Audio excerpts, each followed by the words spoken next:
Hi. As you can probably tell from the title of this video, today I wanted to go over basically the top 5 must-have or must-build characters that generally have a good amount of usage and influence on your account, whether that's for clearing PvE or clearing through PvP. I think these are characters that I think will help you out a lot, but I have some criteria and some categories of, I guess, characters that I want to go over first.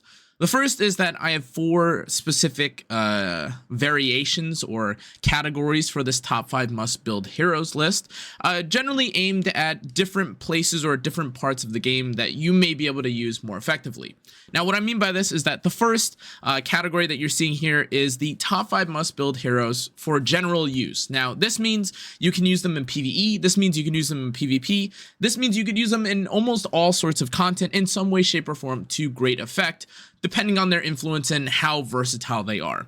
So this also includes accessibility in mind, and I also have a couple later on that don't include accessibility in case you're looking for that and don't care about how easy or how hard it is to get characters like this.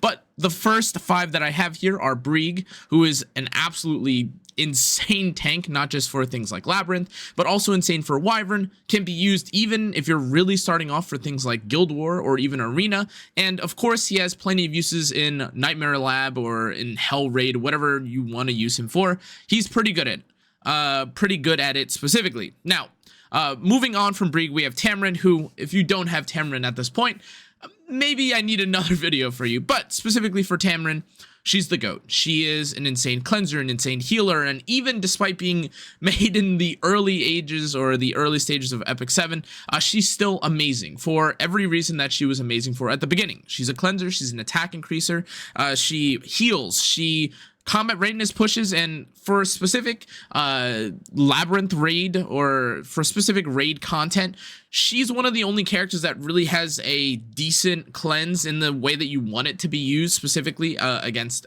Queen. Although there are still obviously alternatives to her, and there are, of course, ways to get around using Tamarin, she's definitely one of the best characters to have just because she makes your life so much easier. Now, you'll notice that this is top 5 must build for a reason, and although a lot of these characters may have alternatives, Brieg may be able to be replaced by someone like Momo or even Angelica or Montmorency and Angelica. These are characters that when you have them on your team, they carry you a decent amount. And I'm not just talking about, well, now my clear goes from, well, 10 seconds or rather like a minute to now like 30 or maybe 40 seconds. This is a generationally influential character on your account that, at least for this current state of epicseven, will be helpful in all sorts of content. And at least from what we can tell right now, they don't have they don't have great, they don't have insane flaws to their kits that you can't otherwise supplement through other means. Now, as we move off of Tamarin, you may be curious about a character like Bloodblade Karin because, well, she's a 4-star Moonlight character who, if you've seen her more recently, she's, well, more PvP focused. And that's kind of the good thing about this Bloodblade Karin character, which is that although she is one of the most insane PvP characters that we have, especially as a 4-star Moonlight, which would in theory be more accessible to free-to-play or more new players coming off of Dash Pass, she's also really good for content like Asmanic and any other AoE sort of content that you need in the game. I've seen people clear things like Raid with characters like Bloodblade Karin, and I've also seen, you know, again, Asmanic and even Katie's at times be cleared with someone like Bloodblade Karin. But, of course, this is primarily a character that you'll find the most value in content that relates to PvP, and she's just so good at what she does right now, even despite characters like Veronica and Briar and other characters being in the game, specifically because, well, when you aren't able to ban out a character or when you're able to fight against or know when you're fighting against certain characters, Bloodblade Karin does the trick, and in a lot of ways, she's the new age Candy, where formerly people would not know, or, you know, you may have answers like Mediator, or rather Moonlight Ken, or you'd have characters like ML Bologna to deal with characters like this. There's still some robbery factor to a character like Bloodblade Karin, which in my opinion makes her one of the best characters to build, especially in this day and age. Now, the next character should be no surprise to you guys, and even despite Schneel coming out, it's Death Dealer Ray. This character is absolutely ridiculous, and I do want to make a disclaimer, as I make in a later part of this video, that if you aren't someone that likes Death Dealer Ray, having someone like Mediator Cowric can also take his spot. But Mediator Cowric and Death Dealer Ray are both amazing for the simple reason that when you have really slow kind of games, or when you need to beat up teams that are otherwise using very weird or wacky teams, Death Dealer Ray is basically the bottom line. You basically have to deal with characters like Death Dealer Ray or Mediator Cowric, or be good enough to handle characters like Mediator Cowric or Death Dealer Ray in order to really even be usable in a lot of PvP scenarios, but that doesn't even mean that you can't use them in PvE too. Now, I would say that Death Dealer Ray is more PvP leaning. However, again, I have seen people use characters like Death Dealer Ray for, well, just his healing potential with Ice Guardian Crystal, or even with things like Celestine in certain raids, and in certain, I guess, if you want to call it more PvE arena or PvE AI controlled arena, that's where Death Dealer Ray is much better. However, it is still worthwhile, or it is still worth noting that if you are going to be doing things like raid or some advents or things in the future, maybe even Ancient Inheritance, there are situations where someone like Death Dealer Ray can be helpful, and that's why I think he's one of the best, although I definitely admit that he is more here for the PvP usage. Now, the fifth character here is someone that you might not have expected to see back on a list, but he's actually back. It's Arbiter Vildred. Arbiter Vildred is one of the best characters in the game, not just for his PvE potential in clearing literally all sorts of content, because he has a second life, and he also has the additional damage that he has now, but also because of the hit chance and his usability in basically any sort of anti-cleaving or in any sort of content that needs an AoE. Now, Arbiter Vildred can be built in a variety of ways, which is a trait that characters like Bloodblade Karen and Death Dealer Ray can also have, with them having access to things like counter set, destruction, triple torrent, max HP. Any of these sort of builds are very viable and pretty common, to be honest, with characters like Arbiter Vildred and Death Dealer Ray and Bloodblade Karen. However, I think Arbiter Vildred has really transcended the latter in terms of being really annoying, because in this new age of epicseven, evasion is king with characters like Afternoon Soak Flan, and even to a lesser degree, but still with characters like Aiden still poking in and showing just how powerful they can be. Now, the other reason why Arbiter Vildred kind of steps ahead of characters even like Aiden is, while Aiden has, you know, in most cases something like a 70% chance to dodge, a character like Arbiter Vildred, well, has more than that, especially if you land his mischance, or if you land his blind rather on his S3. Now, normally a character like Aiden, again, can sometimes get hit or even die through random AoEs or through random chip damage, but Arbiter Vildred specifically, running something like Moonlight Dreamblade, gives himself an attack increase, and if you're on counter, this actually starts to hit quite a bit, and it also pushes back on S1 if you are on the unlucky side of a counter. But just in general, guys, like, this character is good for anti-cleaving, in a tank build, and also anti-cleaving if you're fast. But also, if you guys haven't seen this or aren't familiar with Arbiter Vildred of old, he's great for clearing Asmanic, as I mentioned earlier, doing adventure, and pretty much any other content that you want to think of. Even Abyss in some cases can be benefited by having Arbiter Vildred. And that's where we start to talk about, well, the honorable mention tier. Now, I saved this for going over specifically in this part, specifically because I think there are some characters that I think a lot of people may be expecting here, but given that you don't necessarily have access to them nearly as easily, I think there's honestly some justification for them not being on the list. The characters that I think I would definitely put on this list, though, are probably going to be the Briars, the Abyssal Eufiends, and the Candies of the world. Now, I want to make this very clear. You could probably put other characters like Rule of Light, Solitaria, Spectre Tenebria, all these other characters on the list, even Zeo. But the truth is that in terms of accessibility and in terms of who you want to gain access to, when it comes to Moonlight 5 stars, you don't have a lot of options because, well, unless you get lucky, it's through Mystic Summons or through waiting for another headhunt, which we are in the middle of right now. But again, there is always limitations, and some of these characters will end up getting, power crept or made irrelevant soon enough. However, as of, well, November of 2024, the characters that I found to be really, really impactful, if you for some reason have the other characters that you have above, are, well, Abyssal Eufiend, Briarwitch Iceria, and yes, despite people thinking that she has completely fallen off a cliff, I still think it's Candy. Now, let me explain.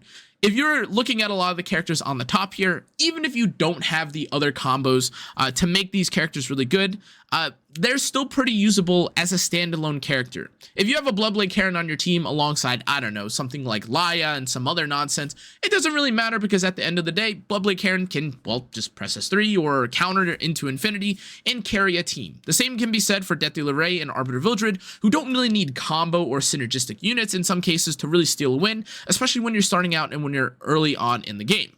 That's so much, or pretty much, the idea behind the accessibility of the general use tier list here, but also why the honorable mentions here are Abyssal Youthfiend, Briar Witch Iceria, and Navy Captain Landy.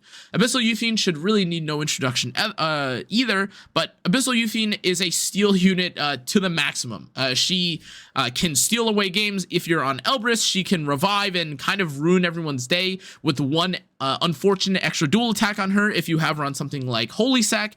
And beyond anything else, when she screams or when she takes off, when she takes off and uses her S3, she starts to one-shot literally everything. Now, I do want to say that the reason why she's not in the absolute top of the top, despite her having, well, some more uses in maybe things like Nightmare Raid alongside or compared to someone like Bloodblade Karen, she does also kind of get countered by some of the more meta units in the game right now, and that's, well, characters like Ilanov, and also characters like, well, pretty much anyone that's tanky, because the honest truth is that Abyssal Youthfiend is really supposed to be used against, or is strongest when she's against anti-cleave, especially if you're able to one-shot, but primarily is used against more aggressive units, but also suffers, of course, when you start to look at characters like Knockwall and things of this nature. Now, the other character that we have here is Briar Witch Iceria, and with the increased presence of characters like Ruel of Light, and, well, even characters like Bloodblade Karen and other characters like Arbiter Vildred that you're seeing at the top here, you do sometimes need characters that prevent extinction, have hit chance, and generally speaking can even accelerate or buff your team. Now, to be clear, Abyssal Youthfiend may more frequently be seen in something like Nightmare Raid, although some players will obviously use other teams instead. Briar Witch Iceria kind of had some of her functionality or her usage in PvE hindered, although I do still think that if you're running someone like Briar Witch Iceria for Adventure, she has great use. And again, the AoEs, the defense breaks, the overall damage, and even her value in certain 13 hunts like Asmanic is not to be understated. However, in most cases for those sort of fights, you don't need another ML5 to make your one-shot team work, and that's why she's in the honorable mentions, specifically, well, just because of how prominent a lot of the nonsense in the game revolves around reviving and extinction. Now, Navy Captain Landy, I get it. A lot of you guys are going to say that, well, with Moonlight Ken or with Flan and all these characters, there's no room for a Navy Captain Landy to work, but that really just isn't true. Now, again, I understand that there are plenty of characters now that guaranteed crit or, provide you a more suitable answer to Navy Captain Landy. However, Navy Captain Landy is Navy Captain Landy. Whether you use her in PvE for Adventure, whether you use her in some sort of Guild War offense, the truth is that if you salvo a couple times, you're gonna one-shot. I think it's a little bit bizarre that a lot of people, or that a lot of players are so easy to write off Navy Captain Landy as this character that has fallen off a cliff, when in most cases, up until maybe 2 or 3 months ago, before Afternoon Soak Flan came out, if there was a Navy Captain or a Navy Captain Landy on the enemy team, there's a good chance you were banning it, or you picked 3 or 4 counters to this character, which again is not something that every single player can do or have access to. Now, again, it is an honorable mention, I won't go too much further, but let's talk about the next category, which is, well, I get that some of you guys are not always going to care about general use or even care about PvE, so what about for PvP focus or PvP rushing players? Well, here's the next list of characters that I have for you, and that's Inheritor Amiki, Bloodblade Karen again, Death Dealer Ray again, but now with the basically Mediator Cowrick and Arbiter Vildred trio, with one additional slot because Death Dealer Ray and Mediator Cowrick are technically tied to the hip. But I think that these 5 characters are, in most cases, or in the right hands, really OP. Now, let me explain. Inheritor Amiki and Bloodblade Karen alongside Arbiter Vildred are really your definition or your quintessential, I've got no idea what's going on here in this match, I'm gonna just throw my hands up and hope that I win. And to be honest, in roughly 60 to 70% of games, especially if you're not pushing for something like Emperor or Legend, that's gonna happen. Inheritor Amiki and Bloodblade Karen have really I wouldn't say difficult to understand kits, but in a lot of cases when you're playing against players that aren't super PvP pilled, they'll just forget how characters like Inheritor Amiki's passive or her cleanse works, or how her immortality works. And the same can be said with Bloodblade Karen or even Arbiter Vildred. That, alongside the different builds and the different variations of compositions that work with these characters, I think make them really tricky. And if I were to put them honestly together, these would be the top 3 characters that I think that a lot of players would find an insane amount of value, regardless of what build you're on or regardless of when you pick them. Now, Death Dealer Ray and Mediator Cowrick are obviously amazing for not just Guild War, not just Arena, but all sorts of content because of how versatile they are. But they are more dependent on playstyle, and having both is kind of difficult because while you can argue that someone like Arbiter Vildred or maybe even Wall of Light may be more powerful for this slot specifically for accessibility and PvP rushing, the truth is that, well, Arbiter Vildred kind of squeezes out, but Death Dealer Ray and Mediator Cowrick are really, really like head-to-head in terms of who you'd want in this slot. That being said, the only way to get both of these characters guaranteed without having to do something like a headhunt or pull for a multiple banner is, well, to look at the Moonlight Deeder. And Arbiter Vildred is in his own kind of lane, or you can use Moonlight Blessing to get Arbiter Vildred. Death Dealer Ray and Mediator Cowrick are in the same slot. So in that case, if you want one of these characters, I would definitely recommend taking a look at what sort of characters or compositions your team can build with. If you're someone that is playing much slower, I would definitely recommend someone like Mediator Cowrick. But honestly, you could kind of argue that both Death Dealer Ray and Mediator Cowrick can be played with both slow and semi-fast team compositions. Now, you'll probably notice that I said that these two are interchangeable, which means that I'm missing one additional character here. And the truth is that at any time of watching this video, you probably have access to or are still in the process of doing your headhunt. And in that case, that really is going to be, well, your ideal 5th character or your ideal PvP/rush character. Now, again, the unfortunate truth is that no one character will really take the spot here. And realistically, what you're looking at here, oops, I forgot to move this over. Realistically, what you're looking at here is basically your honorable mentions, and we can go over it right now. But for your PvP accessible characters, it's unfortunate, but it's going to have to be another one of the Moonlight 5-star characters. Now, again, for the honorable mention, I really do think that characters like Abyssal Euphine, if we're to clone him, if we're to clone her, would also be very powerful. But you do also have access to, well, the entire list or roster of ML5s outside of the newest characters, including Ilanov and things of this nature. Now, I will say that as we go a little bit further, there's obviously a section that doesn't have to do accessibility, and that's where the Ilanovs of the world will come up. But if you are someone that's still, you know, looking to pick for someone that's available on the banner, I do think that characters like Abyssal Euphine, Briar Witch, again, as I mentioned earlier, are both really good. But I also would vouch for, well, in case you're really someone that wants a versatile knight in all sort of situations and playstyles, characters like Ambitious Tywin are really powerful, alongside my last and final recommendation, which is honestly Last Rider Crow. Now, again, I get it, there are plenty of different variations or builds with Last Rider Crow that make him really powerful and can make him a little bit confusing, but do not misunderstand here. If you are someone that only has access to maybe one additional character or one Moonlight 5-star, you're probably not going to pick someone like Ambitious Tywin or Last Rider Crow. You're rather probably going to pick someone like Lionheart Sermia or even Lone Crescent Bellona. But the honest, or rather the unfortunate truth about this is that none of these characters are so significant by themselves that they can be considered non-combo-y in the same sense that these characters up at the top are, which is why I think that these honorable mention characters are nice here, but obviously I would definitely recommend these characters at the top here for the ones that you want to focus on first, and if you already have them, maybe take a look at some of these others, including, well, again, characters like Ruel, even characters like Solitaria, who's now very powerful because of Flan, but you get the idea. Now, these are the next section that I have here are the top 5 characters regardless of accessibility. And, well, actually, I should include this because I also think this character's up here. Sea Phantom Politis for another character that's decently accessible since she's available on the Headhunt, but also a decent character just in general for PvE. But again, that's the PvP section. Now, as we move on to the general use, regardless of accessibility, these are the 5 characters that if you manage to find these characters through whatever means, if you find them either through random summon or if you use them through Galaxy or get them through Galaxy summons, you're going to be extremely happy. And that's Brieg, Tamarin, Sea Phantom Politis, Empyrean Ilanov, and Afternoon Sook Flan. If you are someone that, again, is generally speaking, trying to do well in all sorts of content. These are characters that are good for literally all content. They're amazing in Guild War because they do a lot of damage, they provide mitigation, they speed up the tempo of the game, they make certain characters much stronger. You have dual attacks in here, you have cleanses, you have increased defense, in addition to high damage with, again, I guess it depending more so on what build you're running.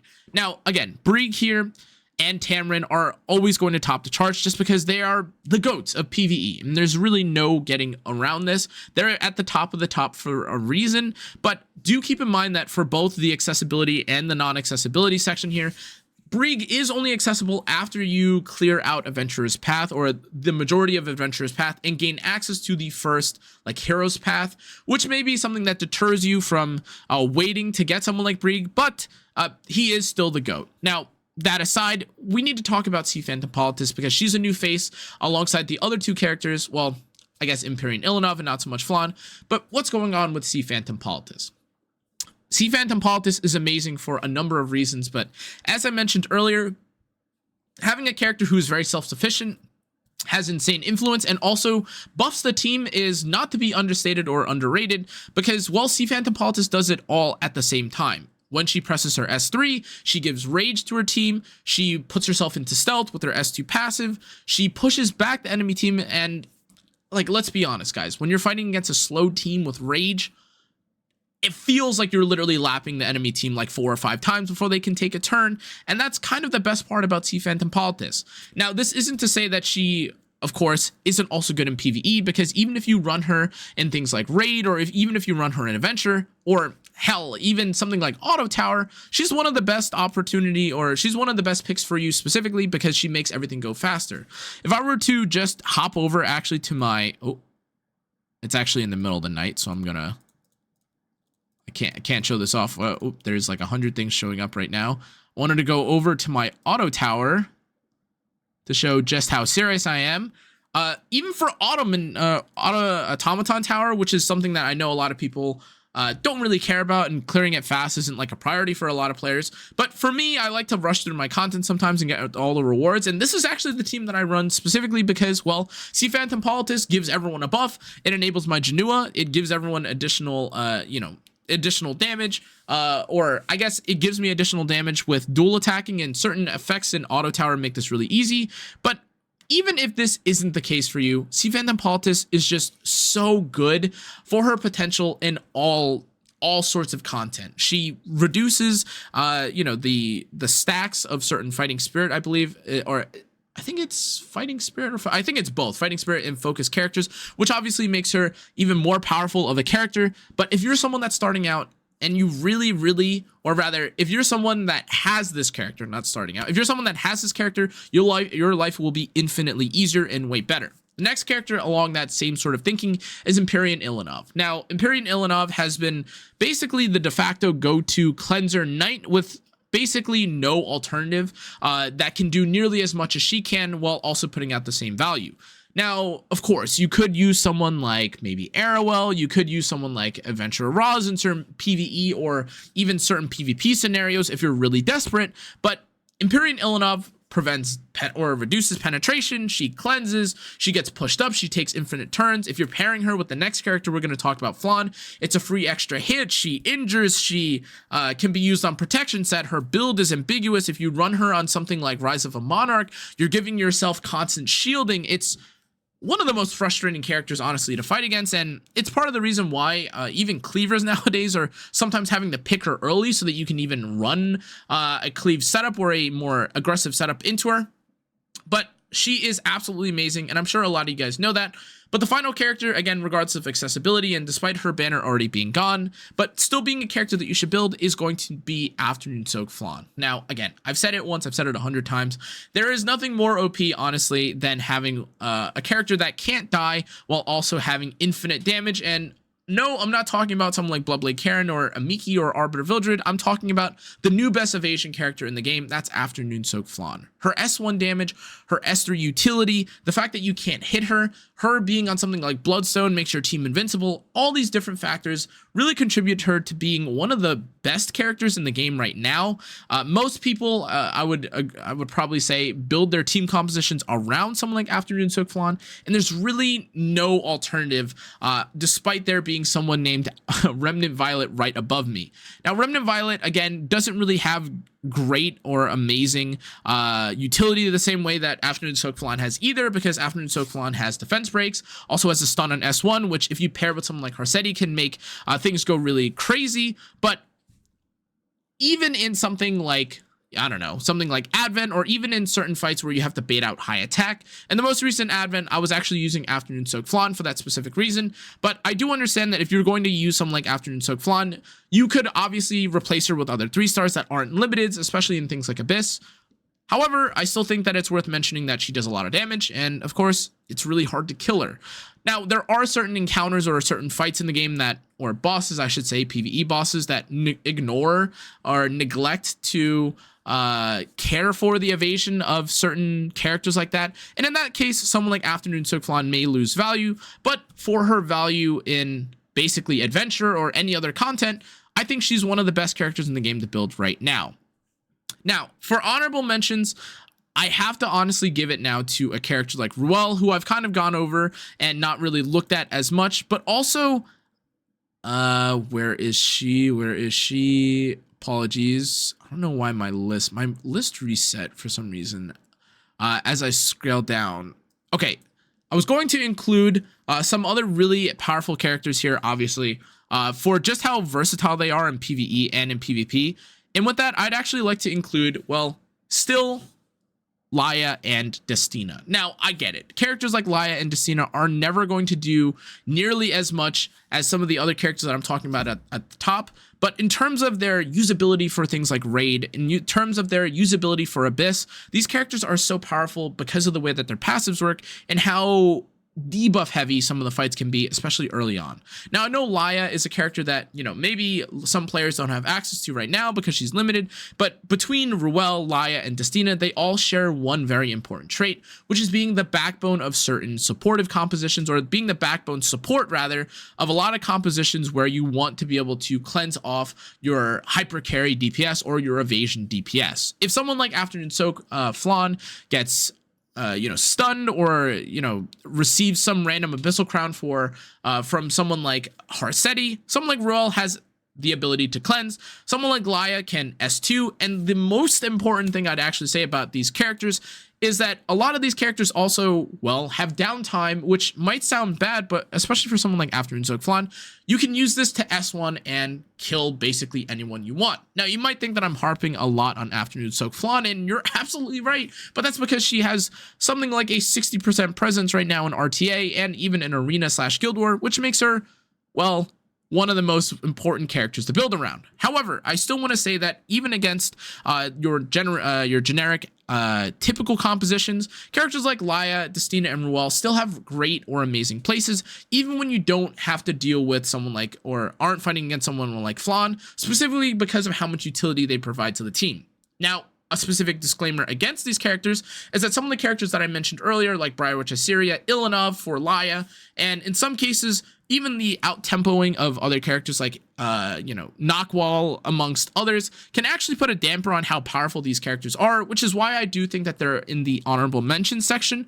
But having these characters at all, I think, will vastly improve the quality of your life, the quality of life of your account, rather. And instead of having to dig up some random ancient, 3-star, or try to pray for some random cleanser to come on, you could just use any of these characters for virtually any content, whether it's Abyss, whether it's clearing out something like Jewel of the Council, whether it's for Queen, whether it's for, well, any of the hunts. These characters definitely have a place, if not for the first clear, in some sort of progression-based content. And that's why I think, regardless of accessibility, these are the additional characters that I would definitely recommend if you've already got the characters up above.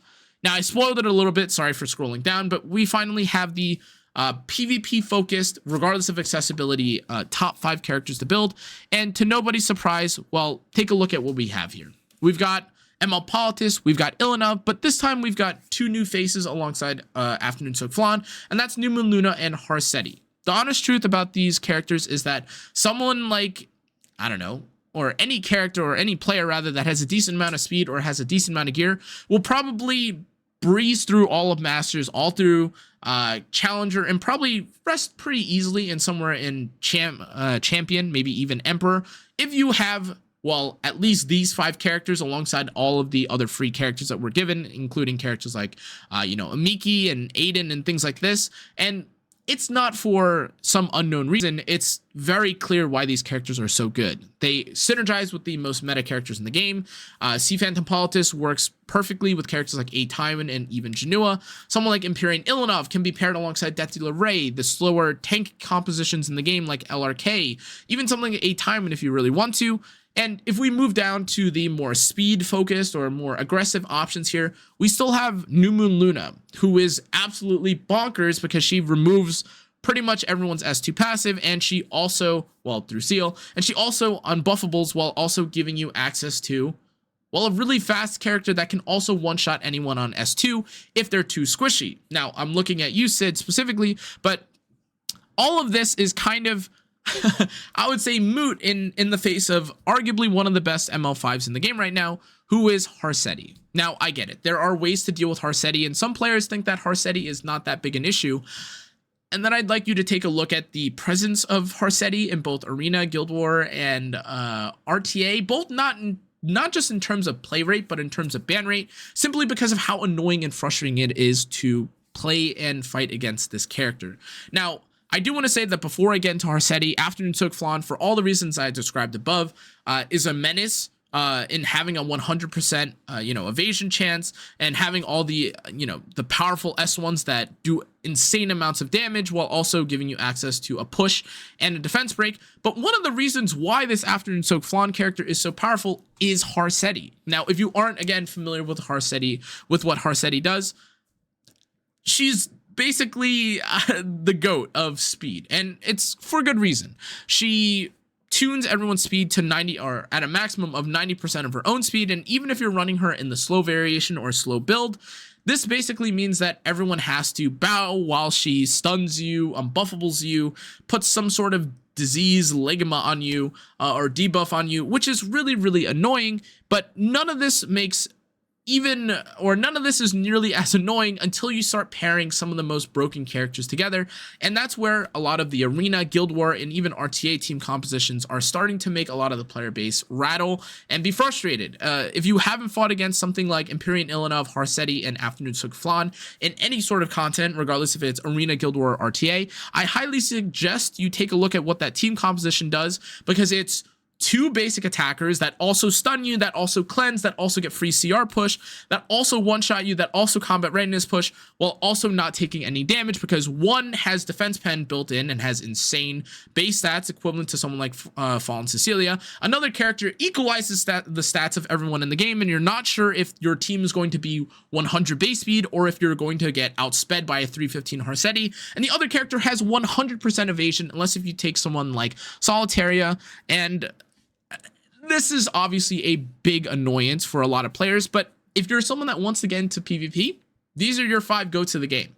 Now, of course, we do also have the honorable mentions, and the honest truth is that a lot of characters up here are likely who you're going to pick for your generally usable, generally good characters here, or generally good characters to use. Now, again, I'm going to include characters like, the Death Dealer Ray here. I'm going to include characters like the Last Rider Crow, simply because they are so good, but you have to also remember that this is for all sorts of content, and truth be told, basically any character when you're fighting against AI is really good, so long as you know what you're doing. But in terms of recommendations, because I would rather you guys pick someone that has a bit more impact or oomph to the team, I would definitely recommend these 3 characters specifically as characters that are really annoying, including characters like Candy, or even very AoE heavy teams like Harsetti and Bellion can really make a character like the Lone Crescent Bellona shine. Same can be said for Lionheart Sermia. And Death Dealer Ray, while being super powerful, actually is not as crazy of a unit, specifically because now Schneel and other characters have, well, entered and become more prominent. However, there is one thing that I want to mention, and it's to the credibility of Lionheart Sermia, and it's a special fact about Lionheart Sermia. In case you guys weren't curious, or in case you guys didn't know, apologies. If you don't care, you don't care. I apologize. But there is actually something very, very interesting actually about specifically Lionheart Cermia, and that has to do with arena specifically. Okay, well, apologies, I just got kicked out of whatever rank I got. However, if you take a look actually at the top ranked player here, or well, formerly the top ranked player here, this Turmeric player, one of the defenses that he's hit me with, and he actually showed an insane amount of success with, was a full tank, like full damage Lionheart Cermia that clears through and is pretty much the way that he climbs through arena very successfully. And that's one of the, I guess, one of the best reasons, or one of the primary reasons why I still think that Lionheart Cermia is so good, alongside, well, the fact that they changed her art, or they changed her S2 passive to not really care about resources from characters like Sea Phantom Politis. Now, again, I wouldn't say that she is the GOAT of all time, but or rather the the GOAT of all time. She isn't the most insane character to build for every single account, depending on where you are, but I still think that because of how much RNG and how much countering and how much random AoEing there is in the game through duels and things of this nature, I think that Lionheart Cermia still has a great spot, or has a worthy mentionable spot on this list. But guys, that's going to be my top 5 must-build characters for, well, November of 2024. As always, there are a ton of different things that go into this. There are different characters that I may have missed or not talked about, but that doesn't mean that I don't think they're good. It's just that, well, this video is already 36 minutes, and I hope that this helped you out. In any case, guys, that's going to be it for this video, though. As always, hope you guys can be a little bit civil, and hope you guys learn or enjoyed or gained something from this video. If you did, make sure to check out the rest of my socials, and check out the rest of my socials, and stay tuned for the next video. But anyways, guys, that's going to be it for today. I'll see you guys all next time. Stay safe, stay healthy. Good night.